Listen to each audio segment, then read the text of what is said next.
Hi guys, I'll be doing a video about my relationship with my dad.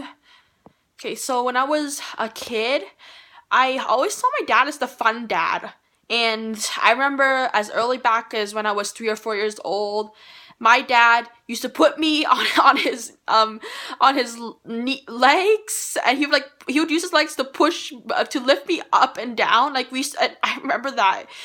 It's called long gong. I don't know what it's called in English, but in Vietnamese it's called long gong.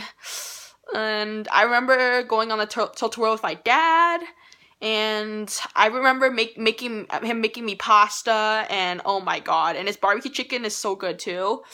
Yeah, but that's what I would. Yeah, I lived in a foster home from the time I was 5 years old until I was 10 years old. So, yeah. And after I went back to live with my biological parents, my dad started to become like abusive, and he used to call me names, like he used to call me stupid, and he used to say that I never learned anything and I was dumb and stuff like that, and yeah, and ever since yeah, so when I was 12 years old, I told my dad that I wanted to be a boy, and at first he's like, he told me that I'm not a boy, I'm 100% girl, and yeah, and so forth, and yeah, and a lot of the times when I was a teenager, he expected me to wake my sisters up for school every day. So he expected me to be the responsible one, like to be the adult when I was not emotionally ready to be an adult. And yeah, as I got older, like when I was 21, I decided it was time for me to move out of my parents' house, because just to get away from the abusive relationship that I was having with my dad, and so forth. To be honest, when I told my dad that I was transgender and so forth, and he found it very hard to accept, and because he knew me as his daughter for like over 20 years, and he named me originally, so yeah, as you watch my previous videos, that was way before I changed my name legally, and that was before I came out and so forth. And yeah, a lot of times I got mad at my dad because I felt like he refused to understand me, and I don't know, he was too stubborn to accept that I was going to transition into a boy, and that I was going to change my name. And a lot of times I avoided my dad for like several months, for about like 3 years now, and on and off. And I got so mad at my dad that I didn't take the time to understand how my dad felt, and so forth. But to be honest, my dad, like, he's not the sensitive type of person, so it was hard to put myself in his shoes, because, I found him to be very insensitive, so I was like, how was I supposed to be sensitive if he's gonna be insensitive, right? So it was easier to be insensitive back to my dad, so yeah. A lot of times I swore at my dad behind his back, like, I would swear in French, and I would switch between French and English, and yeah, and it's really not the mature thing to do, I realized. And one of my older friends, he's in his 30s, and he helped me to realize that you can't control what people do or say, like in this case, I can't control what my dad thinks or says, like, to be honest. And ever since I came out, I felt like like my relationship with my dad became more apart. So I'm more distant with him. So I'm not close to him as I used to. But at least when I come and visit, at least he says hi to me once in a while. And he asks me how I'm doing and stuff. But yeah, and yeah, but today and yesterday I sent him a text message, and I told him that I'm sorry for not taking the time to understand you. I was focusing on being so angry, and and and and what I told my dad is, like, just get to know me as your son. Like, I know it feels like losing a daughter, but at least you're getting a son, and so forth. And I told him that if he still doesn't accept me, it's not my loss, but his. And yeah, so I think that was the mature thing I did, because a lot of times I said hateful text messages to my dad, and I realized it doesn't do anything but made me more angry and so forth.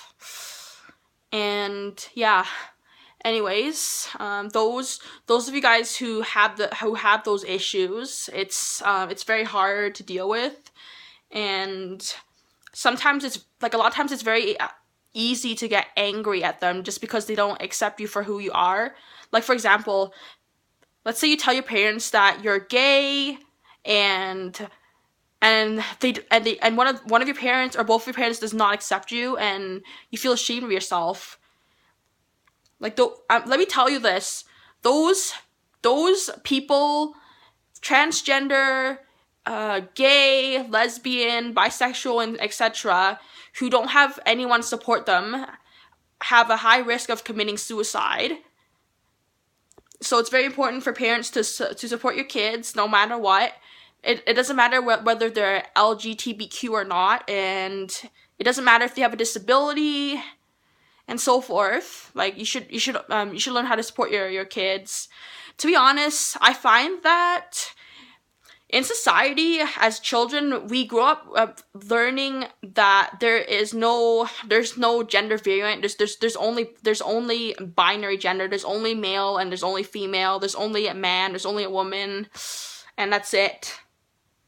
And we're not educated about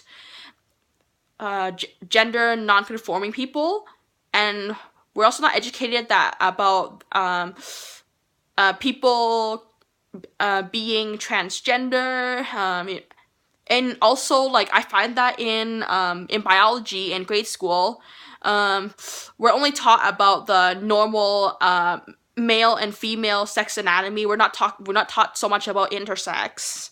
Just so you know, like, sex and gender are not the same thing. Gender is what's in your head, and it's about how you and gender identity is how you feel. So, like, are you male? Are you a woman? Are you a man? Are you androgynous? Are you neither man nor a woman? And are you gender queer? Versus sex. Sex is our biology. So our sex is usually determined by our chromosomes.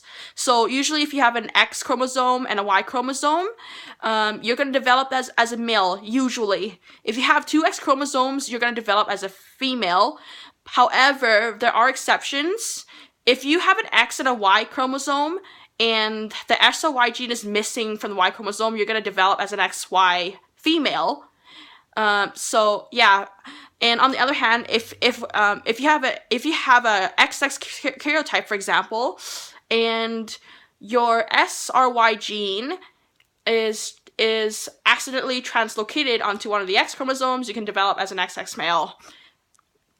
Yeah, so in case you don't know what the SRY gene is, it is the gene responsible for male characteristics. So yeah, so the SRY gene tells the fetus grow into a male, grow testes, and grow penis, and so forth. And yeah, but yeah, pretty much, without the SRY gene, the body's gonna develop and have female reproductive organs. It's gonna have a vagina and so forth. Like, however, there are people who are born in between male and female, so those are called intersex.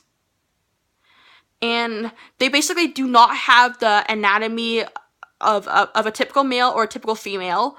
So yeah, so that's the difference between sex and gender.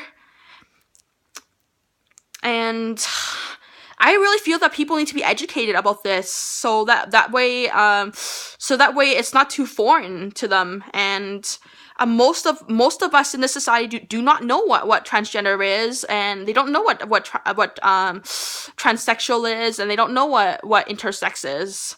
You gotta note that there's a difference between transsexual and transgender. So a transgender person, like, not all transgender people go for surgery. So a transgender person is assigned one gender at birth and identifies as the opposite gender. In this case, I was born female, but I identify myself as a male. So I have a boy brain and I have a girl body. And a transsexual person is a person that feels like they're born in the wrong body and they want surgery. So yeah, a person can be both transgender and transsexual. And yeah, so just note the difference there. But yeah, also so yeah, as a family member of a transgender person, so try to get used to using their proper pronouns. So that means the pronouns that they prefer to go by. And yeah, so pronouns are what helps us to identify either as male, female, or genderqueer, and so forth.